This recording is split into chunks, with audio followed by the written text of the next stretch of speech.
எனக்கு இந்த திருச்சபையில் இவ்வளோ பாடு வருது, எல்லாரும் என்னை போட்டு இவ்வளவு நெருக்குறாங்க, நான் உண்மையாதான் நான் ஓடுறேன், என்னை இவ்வளோ வேதனைப்படுத்துறாங்களே, இந்த ஜனங்களை நீ இவ்வளோ விதிக்கிறாங்களே, எனக்கு நீ இந்த ஊழியமே வேண்டாப்பா அப்படின்னு சொல்லி ஒரு மனுஷன், ஒரு பெரிய தேவ மனுஷன் அழுது கொண்டு அப்படியே குழம்பி அப்படியே ஆண்டு முழங்கால் போட்டு கண்ணுல இருக்கிற கண்ணீர் முழங்கால பற்ற அளவுக்கு அழுது அழுது தேம்பி தேம்பி ஜெபம் பண்றாரு.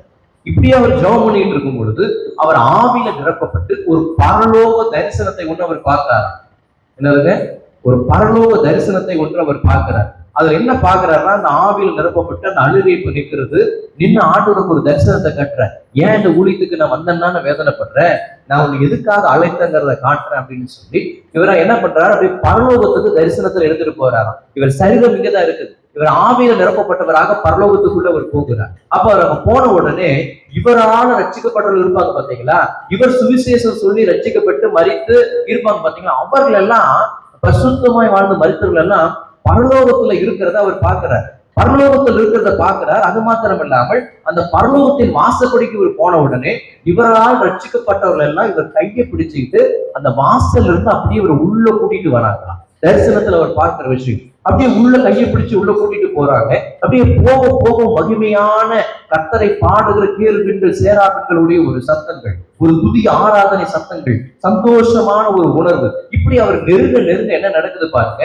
இயேசு அப்படியே ஒரு தூரத்துல அமர்ந்து இருக்கிறதை பார்க்கிறாராம். ஒரு அழகான ஒரு சிங்காசனத்தில் இயேசு அமர்ந்து இருக்கிறதையும் அவர் சுற்றி ஒரு பெரிய பிரகாசம் இருக்கிறதையும் இந்த ஊழியர் பார்த்தாராம். இந்த ஊழியர் பார்த்துட்டு கொண்டே இருக்கும் பொழுது இயேசு இடத்துல கொஞ்சம் பக்கம் நெருங்கி போனாராம். நெருங்கி போன உடனே இயேசு எழுந்து நின்றாராம். இயேசு எழுந்து நின்ன உடனே இந்த ஊழியக்காரர் கேட்கிறாராம், ஆண்டவரே, நீங்க எவ்வளவு பெரிய ஒரு கடவுள், ஒரு சாதாரண மனுஷனாகிய எனக்கு முன்னாடி நீங்க எழுந்து நிக்கணுமா அப்படின்னு கேட்டார். அப்ப இயேசு ஒரு வார்த்தையை சொன்னானா, ஒருவன் எனக்கு ஊழியம் செய்வான் என்று சொன்னால் பிதாவானவர் அவனை கனம் பண்ணுவார். பிதாவானவரே கனம் பண்ணும் பொழுது குமாரன் ஆகிய நான் உன்னை நிச்சயம் கனம் பண்ணுவேன்.